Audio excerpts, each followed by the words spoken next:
चलिए शुरू करते हैं, जिसको जहां बैठना वहां पहले बैठ जाइए। आज का जो टॉपिक रहने वाला है वो है डिग्री, और डिग्री किस में से आती है? एडजेक्टिव में से। जब कोई एडजेक्टिव सिर्फ और सिर्फ किसी के गुण बताने के लिए किया जा रहा होता है, या तो किसी नाउन या प्रोनाउन को डिस्क्राइब करने के लिए यूज किया जा रहा होता है, तो वो जनरली कौन से डिग्री में होता है? पॉजिटिव डिग्री में होता है। लेकिन जब एक एडजेक्टिव दो चीजों के बीच में कंपैरिजन या दो ग्रुप के बीच में कंपैरिजन करने के लिए यूज किया जाता है, उसे क्या कहते हैं?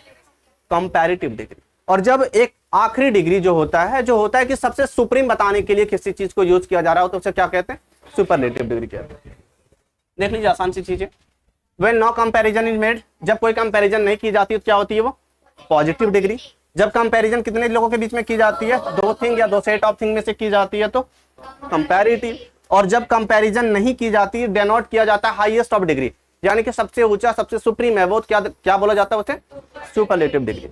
अब हमारे पास रूल्स होते हैं, ठीक है, कि सर हम लोग पॉजिटिव डिग्री को कंपैरेटिव में कैसे कन्वर्ट करेंगे, कंपैरेटिव को सुपरलेटिव में कैसे कन्वर्ट करेंगे, कौन कौन से रूल हैं ऐसे जिसके माध्यम से हम लोग पॉजिटिव डिग्री को कंपैरेटिव में भी कर सकते हैं और सुपरलेटिव में भी कर सकते हैं। जैसे कि देखते होंगे ना, सबसे पहले कोई नाउन होता था, उसे सिंगुलर से प्लूरल कर देते।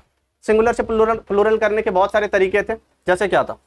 EN यूज करते थे, S यूज करते थे, ES यूज करते थे ना, SS यूज करते थे। बहुत सारी चीजें यूज कर करके हम लोग उसे मतलब प्लूरल बना रहे थे। सेम उसी प्रकार से इस जगह पे पॉजिटिव डिग्री में से कुछ एक्स्ट्रा वर्ड को ऐड करेंगे, और एक्स्ट्रा वर्ड ऐड करने के साथ वो क्या हो जाएंगे? कंपैरेटिव डिग्री हो जाएंगे, और वो सुपरलेटिव डिग्री हो जाएंगे। ज्यादातर केसेस में होते क्या है पता? कि किसी भी पॉजिटिव डिग्री में से ER लगा देंगे और किसी भी पॉजिटिव डिग्री में EST लगा देंगे, तो वो पॉजिटिव क्या कंपैरेटिव और सुपरलेटिव बन जाएगा। अगर ER लगाते हैं तो वो कंपैरेटिव, और EST लगाते हैं तो वो सुपरलेटिव। अब ऐसा नहीं है कि सर हर जगह पे ER लगा देंगे तो कंपैरेटिव हो जाएगा, EST लगा देंगे तो सुपरलेटिव हो जाएगा। जैसे कि अगर मैं बोलूं बिग, मैं बिग बोलूं तो बिग का क्या हो जाता है? बिगर। फिर से उसका क्या हो जाता है? बिगेस्ट। आपने G के बाद ER लगा दिया, G के बाद EST लगा दिया इस जगह पे, तो ये वैलिड हो गया आपका। पर अगर मैं बोलूं गुड, तो क्या बोलेगा? गुड, गुड और गुडेस्ट, बैड, बेटर, बेडेस्ट नहीं होते। उस जगह पे ये चीजें फेल कर जाती है।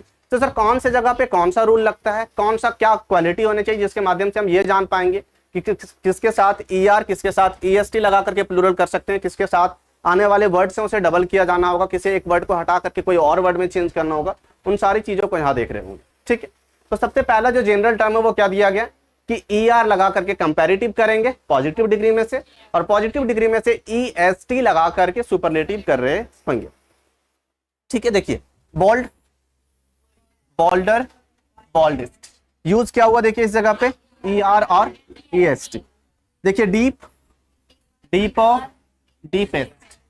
आगे हाई, हायर, हाईएस्ट।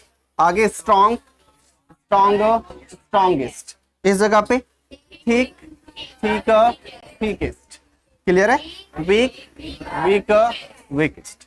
यहां तो समझ में आ गया। ये बहुत आसान वाली चीजें थी, क्योंकि कंपैरेटिव और सुपरलेटिव बनाने के लिए एक साधारण से वर्ड यूज किया जाता है, ER for comparative, EST for superlative. यहां तक तो समझ में आए होंगे। पर इससे आगे जो आते हैं उन चीजों को देखिएगा। क्या दिया हुआ है? If E is present at the end of a positive degree. अगर जैसे कि हम लोग होता था ना, जब सिंगुलर से प्लूरल कर रहे थे, तो किसी के लास्ट में CH होता था, किसी के लास्ट में X होता था, किसी के लास्ट में Z होता था। उस चीज को हटा करके या तो रिप्लेस करके ES, S लगा करके उसे प्लूरल किया जाता था। सेम उसी प्रकार से अगर कोई ऐसा वर्ड है जो पॉजिटिव डिग्री में और उसके आखिरी में E आता है, R is added to change it into comparative degree and ST is added to change into superlative degree. इसे साधारण सा लैंग्वेज में अगर समझना चाहोगे ना, तो क्या होता है पता? कंपैरेटिव बनाने के लिए क्या यूज करते हैं? ER करते थे ना हम लोग जनरल में से, कंपैरेटिव बनाने के लिए ER और सुपरलेटिव बनाने के लिए EST। लेकिन इन वर्ड्स के लास्ट में E लगा हुआ है, तो E लगाने की जरूरत तो है नहीं, तो सिर्फ R लगा देंगे और EST की जगह सिर्फ और सिर्फ ST लगा देंगे। जैसे कि एबल, तो इस जगह पे देखिए E हमारे पास पहले से मौजूद था, तो सिर्फ मैंने L लगा लिया, ER हो गया। एबलर, एबलिस्ट, सिर्फ ST मैंने लगा दिया, E तो पहले से एग्जिस्ट कर रहा था इस जगह पे। ब्रेव, ठीक, देखिए ब्रेव का E हमारे पास पहले से था, मैंने सिर्फ R लगा दिया। ब्रेव में से E पहले से था, सिर्फ ST ऐड कर दिया, ठीक है, ब्रेवेस्ट।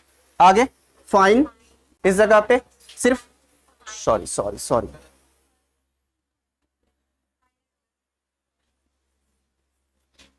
सही है।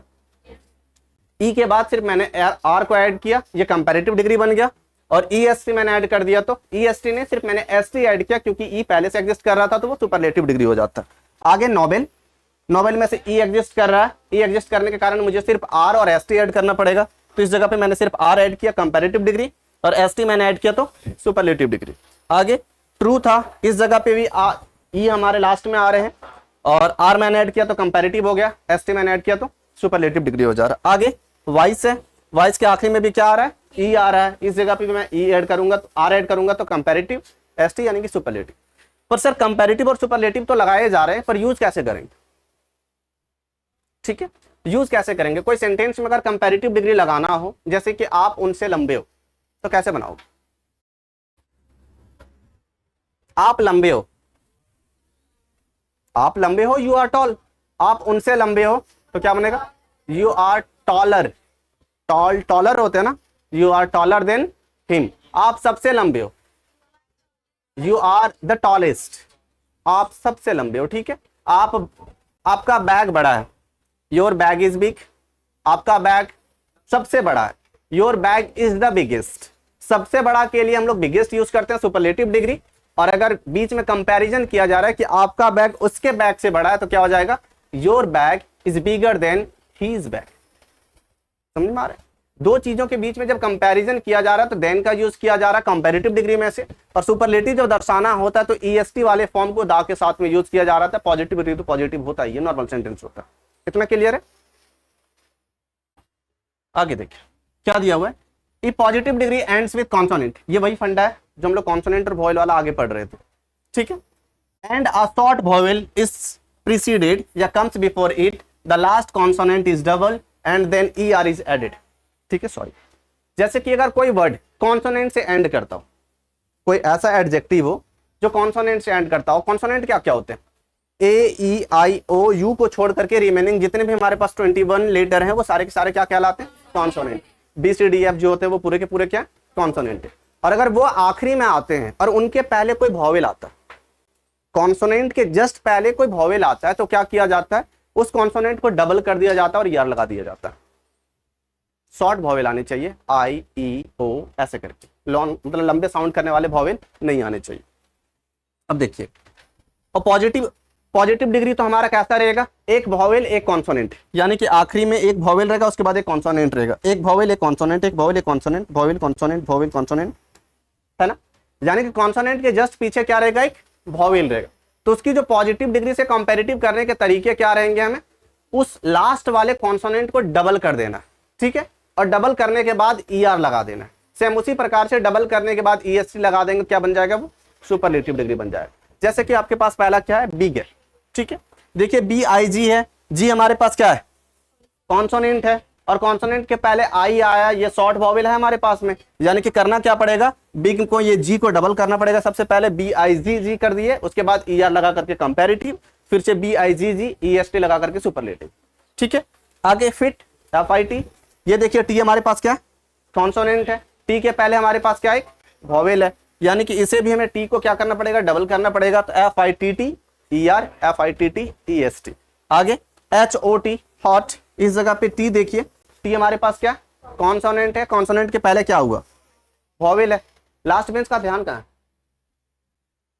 मछली पकड़ने जा रहा तो हॉट, हॉट, ये ओ देखिए वॉवेल है, यानी कि अगर कॉन्सोनेंट को वॉवेल प्रीसीड कर रहा है तो क्या हो जाएंगे उस जगह पे? वो जो वॉवेल है वो उसके आगे आने वाले जो कॉन्सोनेंट होंगे वो डबल रिपीट कर जाएंगे। अब क्या होगा इस जगह पे? एच ओ टी, तो टी टी ई आर हो जाएंगे, एच ओ टी, फिर से टी और ई एस टी हो जाएंगे। आगे टी एच आई एन, अच्छा ये सैड है।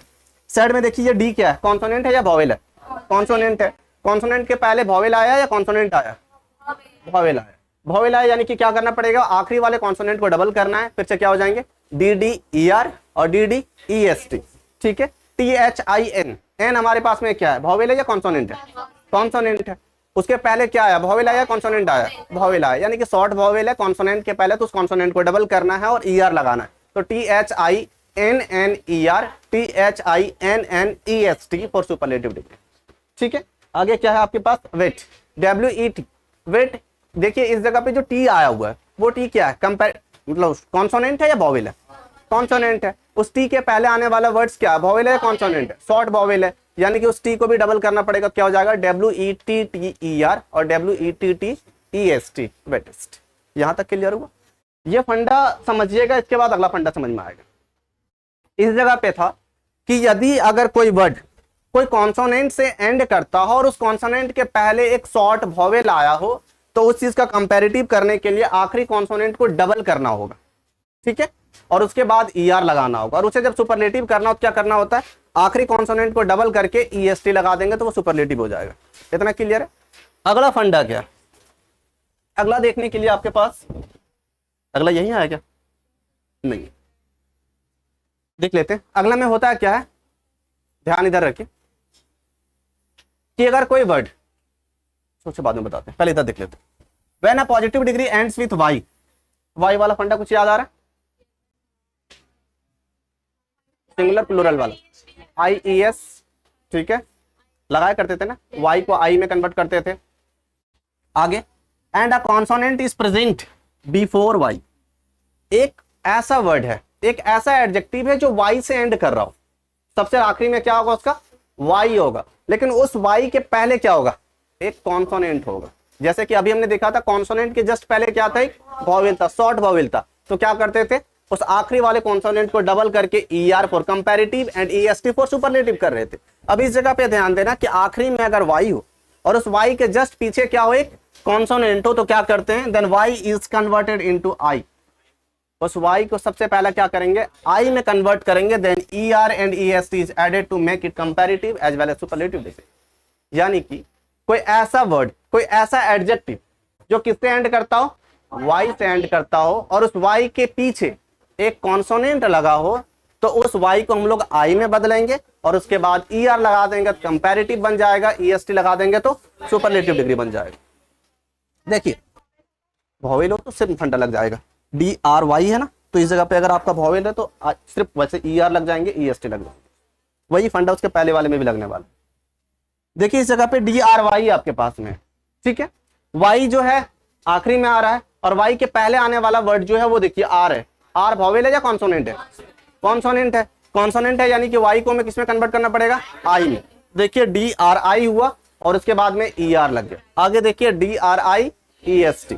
इस जगह पे देखिए हैप्पी जो है HAPPY, आखिरी में क्या है, Y आया। Y के पहले आने वाला वर्ड जो है P है, वो P कॉन्सोनेंट है या वॉवेल है, कॉन्सोनेंट है, यानी कि Y को किस में कन्वर्ट करना पड़ेगा, I में। तो क्या हो जाएंगे, HAPPI हो जाएगा, उसके बाद में ER, फिर से आगे HAPPI, फिर से EST।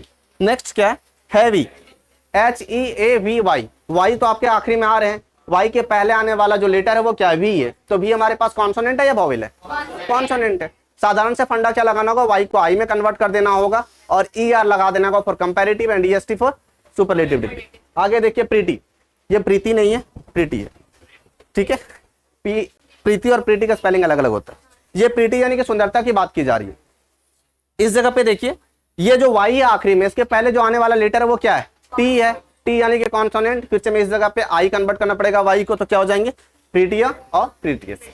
इतना क्लियर। ये वो फंडा है जो आप पूछ रहे थे, ठीक है। फंडा सेम होगा कि आखिरी में Y होगा, लेकिन उस Y के पहले एक वॉवेल होगा, कॉन्सोनेंट नहीं होगा, तो हमें चेंज करने की जरूरत नहीं है, सिर्फ ER और EST लगा देंगे तो वो कंप्लीट हो जाएंगे। देखिए GREY, Y हमारे पास तो था, लेकिन Y के पहले आने वाला वर्ड क्या है, वॉवेल है, कॉन्सोनेंट नहीं है, तो उसे चेंज नहीं किया, सिर्फ ER और EST लगा दिए, तो वो क्या हो गया, कंपैरेटिव और सुपरलेटिव हो गया। यहां तक समझ में आया। जाइए देखिए क्या है, adjective that are of more than 2 syllable. Syllable क्या होता है पता, सिलेबल्स क्या होते हैं पता, इधर देख लीजिए फ्रंट में, सेकंड बेंच, पहले देख लीजिए बाद में गप कर लीजिएगा। सिलेबल्स क्या होते हैं, ये चीजें अगर नहीं पता है तो साधारण शब्दों में उसे समझते हैं हम लोग, अपने टंग को समझते हैं, जुबान को। कोई भी वर्ड बोलने से पहले उसे कितने बार तोड़ना पड़ता है वो सिलेबल कहलाता है, ठीक है। अगर कोई ऐसा वर्ड है जिसे 3 बार 4 बार 5 बार तोड़ करके बोला जा रहा है कोई एडजेक्टिव को, तो उसे क्या कहते हैं, 3 syllable 4 syllable 5 syllables word. 2 syllables word अगर हैं तब तक तो आपका पीछे वाला फंडा अप्लाई करेगा, ठीक है। लेकिन अगर 2 सिलेबल से ज्यादा वाले वर्ड है, यानी कि जिसे बोलने में हमें 2 या 3 बार तोड़ करके बोलना होता है, एक ही वर्ड को 2-3 बार तोड़ना पड़ता है और बोलना पड़ता है, वैसे वर्ड होते हैं 3 सिलेबल्स 4 सिलेबल्स, 5 सिलेबल्स, यानी कि सिलेबल्स काउंट होते चले जाते हैं। और वैसे सिलेबल्स वाले वर्ड्स की जो प्लूरल बनाई जाती है वो मोर और मोस्ट लगा करके बनाई जा रही होती है।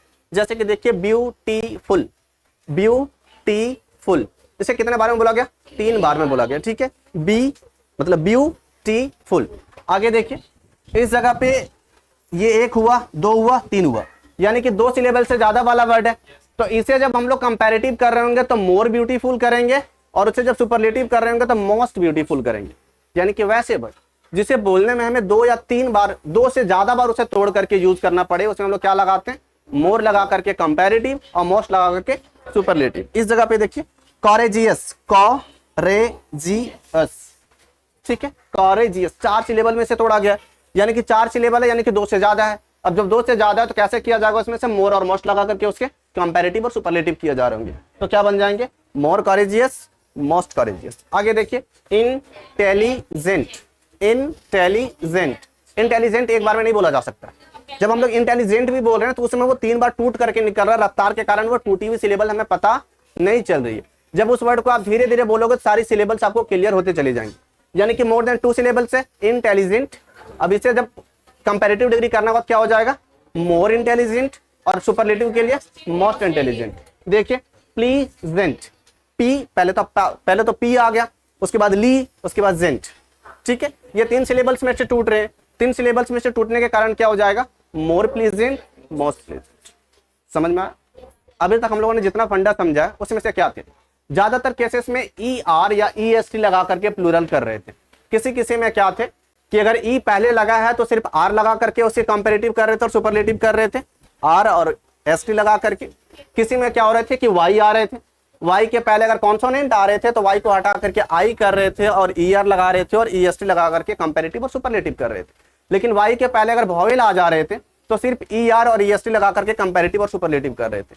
जब हमने सिलेबल्स के बारे में बात किया कि सर ऐसे वर्ड्स जो 2 सिलेबल से ज्यादा हो, जिसे बोलने में 2 या 3 बार 2 से ज्यादा बार तोड़ करके बोलनी पड़ती हो, उसकी कंपैरेटिव मोर लगा करके की जाती है और उसकी सुपरलेटिव मोस्ट लगा करके की जाती है। अभी तक इतना ही पढ़ा हम लोग ने। आगे देखिए कुछ ऐसे एडजेक्टिव होते हैं ना जिसका कोई रूल नहीं काम करता, ठीक है। इधर ध्यान दे लीजिए ना, पहले बाद में गप कर लीजिएगा। जैसे कि ये सब बच्चे अभी इस सब में जितना भी रूल लगा लीजिए कोई रूल काम नहीं करता, ठीक है। एक्सेप्शन वाले आप इधर बताओगे, इन सब का ध्यान उधर रहने वाला है। वैसे ही कुछ ये एडजेक्टिव है, सर्टेन एडजेक्टिव्स हैं जिनमें कोई रूल अप्लाई नहीं होता। आप ई आर लगा दो, ई एस टी लगा दो, हम कुछ नहीं मानेंगे, हम अपने आप में बनेंगे। सेम वैसा चीज है और इन सब की जिंदगी थोड़ी सी नर्क हो जाती है, ठीक है। ऐसा नहीं है कि सारे लोग आसमान को ही छू जाते हैं, गलत रास्ते या सही रास्ते को चुनने वाले पॉपुलर ही हो जाते हैं, जरूरी नहीं है। सॉरी, देखिए ये जो गुड़ है वो खाने वाला गुड़ नहीं है, अच्छा वाला है, ठीक है, क्वालिटी बताई जा रही। अब इस जो गुड की अगर हम लोग बोलेंगे गुडर गुडेस्ट तो वो गलत हो जाएंगे। गुड का क्या बनेगा? बेटर बेस्ट, ठीक है। बैड का बेटर बेडेस्ट नहीं, बैड का ऑर्स यानी कि खराब, बैड यानी कि खराब, ऑर्स यानी कि 2 चीजों में से खराब, और ऑर्स यानी कि सबसे खराब, ठीक है। गुड यानी कि अच्छा, बेटर यानी कि 2 चीजों में से अच्छा, और बेस्ट यानी कि सबसे अच्छा, लिटिल यानी कि कम, ठीक है। लेस यानी कि 2 चीजों में से थोड़ी सी कम, और लेसर यानी कि सबसे ज्यादा। Is it clear? Thank you sir. नहीं, चलिए इतना कंप्लीट हुआ, जहां तक बहुत अच्छे से समझ में आ चुके होंगे। नेक्स्ट जो टॉपिक्स हैं, आज मैंने 10 पेज का दिया था, इसका मतलब ये नहीं कि ढोल बजाएंगे, ठीक है। आज पीडीएफ कम थे। अब हम लोग कल के लिए थोड़ी सी ट्रेलर देख लेते हैं। जो कल से हमें पढ़ने हैं वो है वर्ब।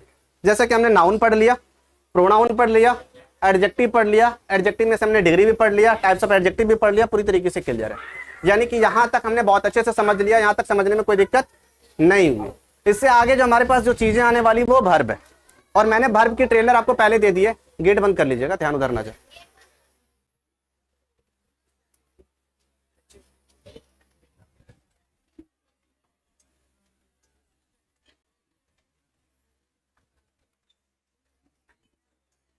शुरू किया जा, ठीक है।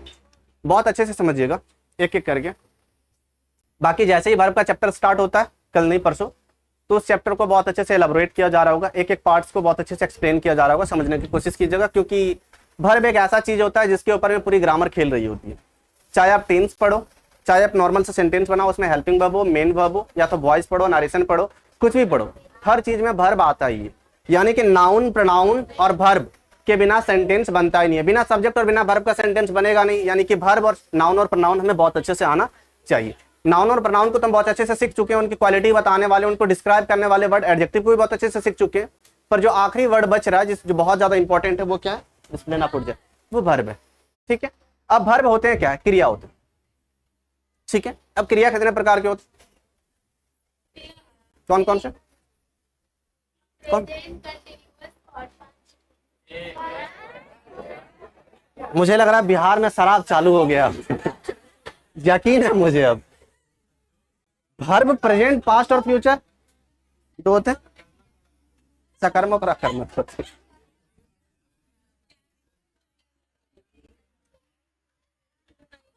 कोई बात नहीं, सुबह सुबह पी करके ना आया करें। ठीक है, वर्ब देखिए हमारे पास कितने होते हैं, कौन कौन से होते हैं? एक तो हमारे पास होता है ऑक्सिलरी वर्ब और एक होता है मेन वर्ब। ठीक है,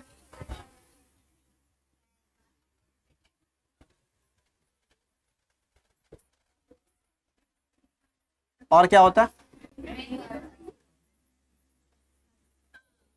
ऑक्सिलरी वर्ब हमारे पास कितने टाइप्स के होते हैं? हाँ बताए थे, इसलिए तो फिर से पूछ रहे हैं आपसे। ऑक्सिलरी वर्ब हमारे पास दो टाइप्स के होते हैं। पहला क्या होता है?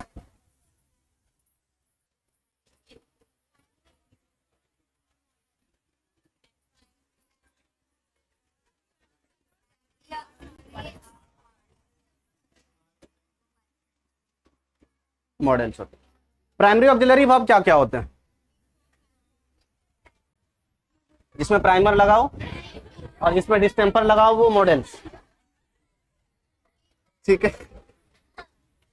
बी फॉर्म,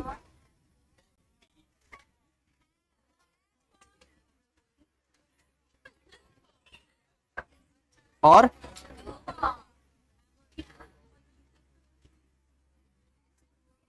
पर बी फॉर्म क्या होता है, हैव फॉर्म क्या होता है, डू फॉर्म क्या होता है?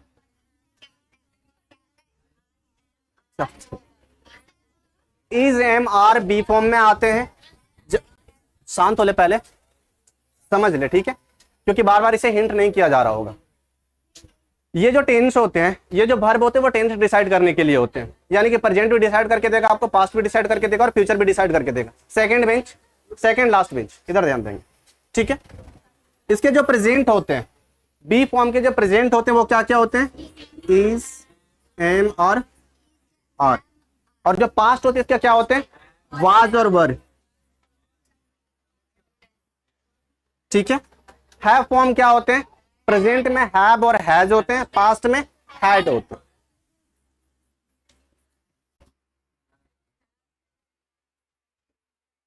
ठीक है, डू फॉर्म क्या होते हैं? प्रेजेंट में डू और डज हो जाएंगे, पास्ट में डिड हो जाएंगे।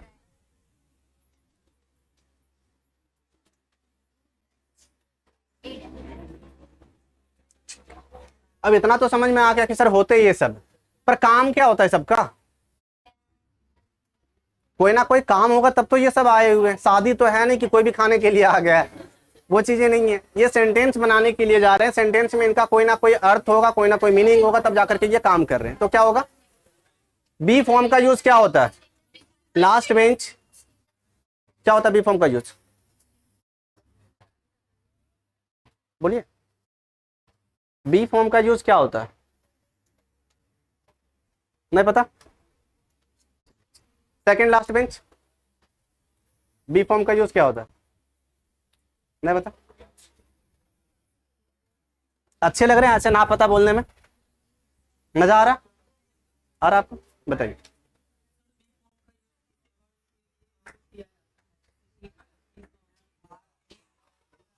बहुत अच्छा, आगे।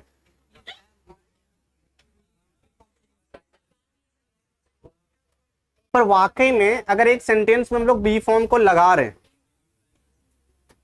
रुक जाइए, अगर हम बी फॉर्म को लगा रहे हैं और बी फॉर्म के बाद कोई भी वर्ब नहीं आ रहा, मेन वर्ब नहीं आ रहा है, तो वो बी फॉर्म किस तरीके से काम कर रहा होगा, वो सेंटेंस हमें क्या दिखा रहा होगा, सेंटेंस का नेचर क्या होगा।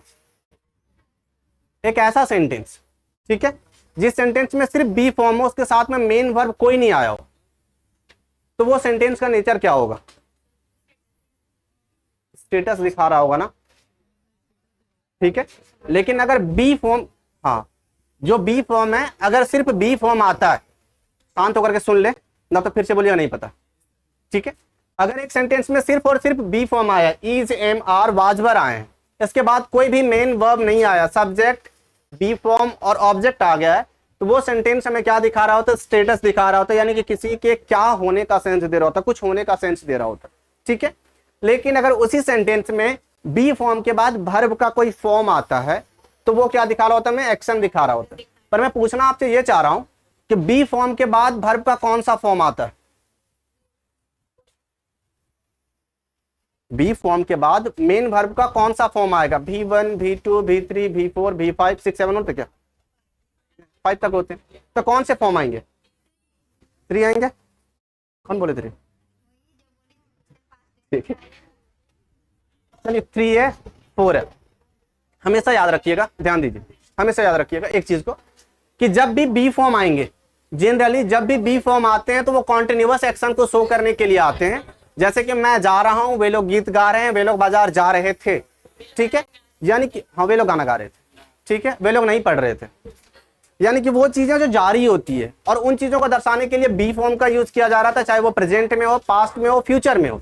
और जब कोई कंटिन्यूटी वाली एक्शन को शो करना होता है तो उसके साथ वर्ब का कौन सा फॉर्म आता है, चौथा फॉर्म आता है, V+V1 प्लस ING आते हैं, ठीक है। उसी प्रकार से अगर कोई सेंटेंस में सिर्फ और सिर्फ हैव फॉर्म हो, सिर्फ और सिर्फ हैव फॉर्म हो, कोई और वर्ब नहीं आया हो, तो वो पॉसेशन दिखाता है, किसी का अधिकार दिखाता है, I have a pen, you have a pencil, वैसी चीजों को, ठीक है। लेकिन अगर कोई सेंटेंस में हैव फॉर्म आया है, तो वो क्या चीज दिखाता है कि कोई काम कंप्लीट हो चुका, कोई काम परफेक्ट हो चुका, परफेक्ट हो चुका, यानी कि उसके साथ में वर्ब के कौन सा फॉर्म लगेगा, तीसरा फॉर्म लगेगा। बी फॉर्म के साथ हमेशा वर्ब का चौथा फॉर्म टेंस में, हैव फॉर्म के बाद हमेशा वर्ब का तीसरा फॉर्म टेंस में, और डू फॉर्म के बाद वर्ब का पहला फॉर्म हमेशा टेंस में आएगा। ये चीज को माइंड में रख लेना है, क्लियर है।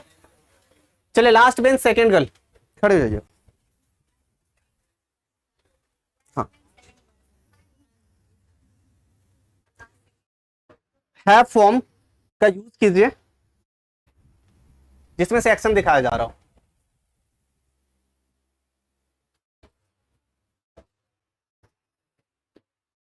यूज कीजिए। ये बता दीजिए हैव फॉर्म के बाद कौन सा वर्ब आता है, ठीक है, तो यूज कीजिए।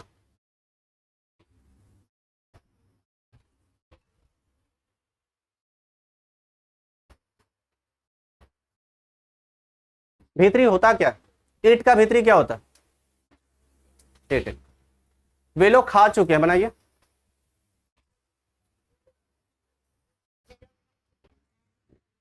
बनाइए। दे हैव लगेगा या हैज लगेगा,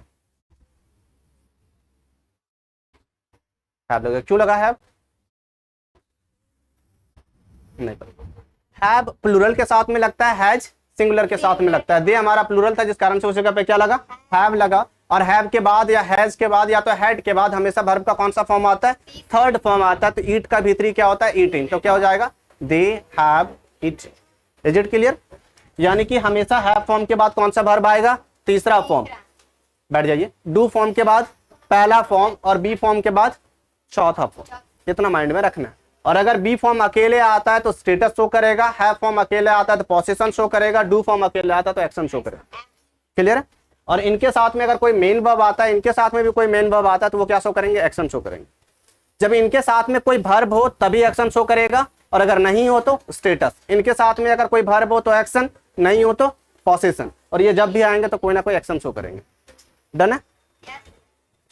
मॉडल्स हमारे पास कितने होते हैं, 13। कौन कौन से होते हैं,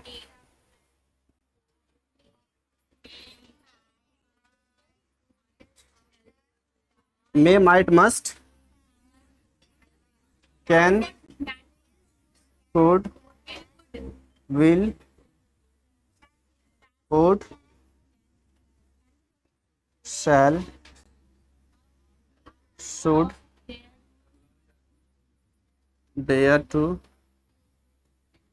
need, use to, host.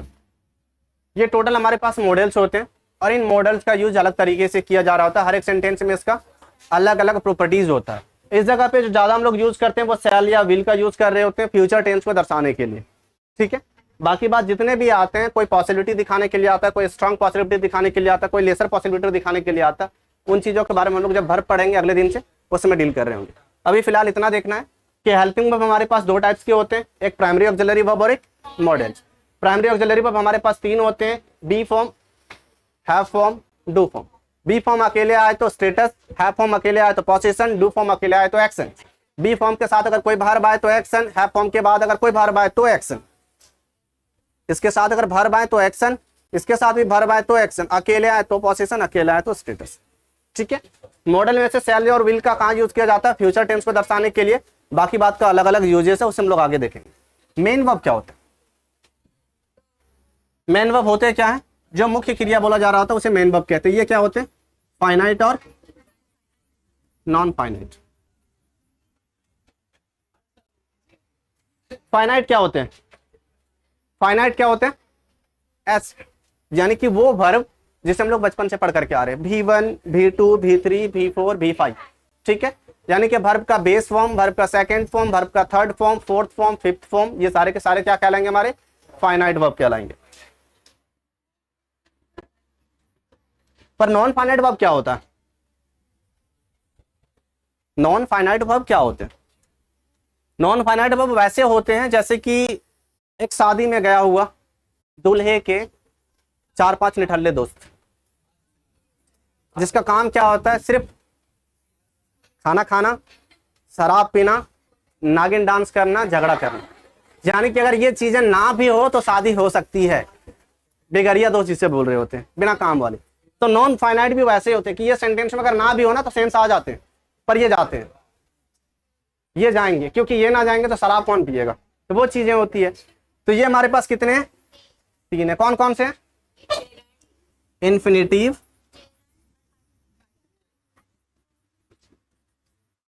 Gerund और सबसे बड़ी चीज क्या पता है?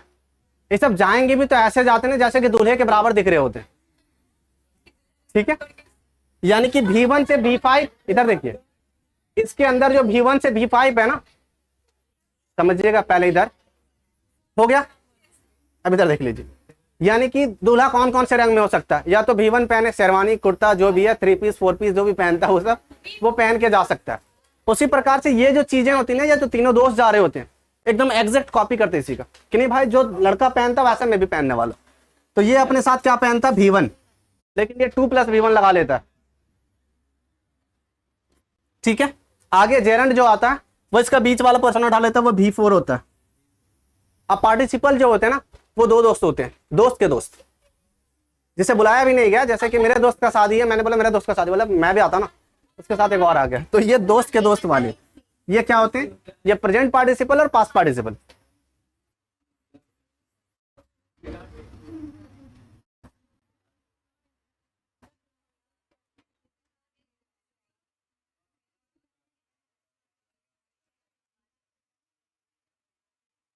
ठीक है। अब ये तो V4 की तरह चला गया, ये V1 की तरह चला गया 2 लगा करके। ये जो दोनों जाएंगे ना, वो अलग अलग तरीके से जाते हैं। इस जगह पे जो प्रेजेंट पार्टिसिपल है वो भी ऐसा ही जाता है, जेरेंड की तरह, ठीक है। लेकिन काम कुछ और करता है, ये नागिन डांस नहीं कर रहा था उस जगह पे। अगला जो जाता है वो V3 की तरह जाता है।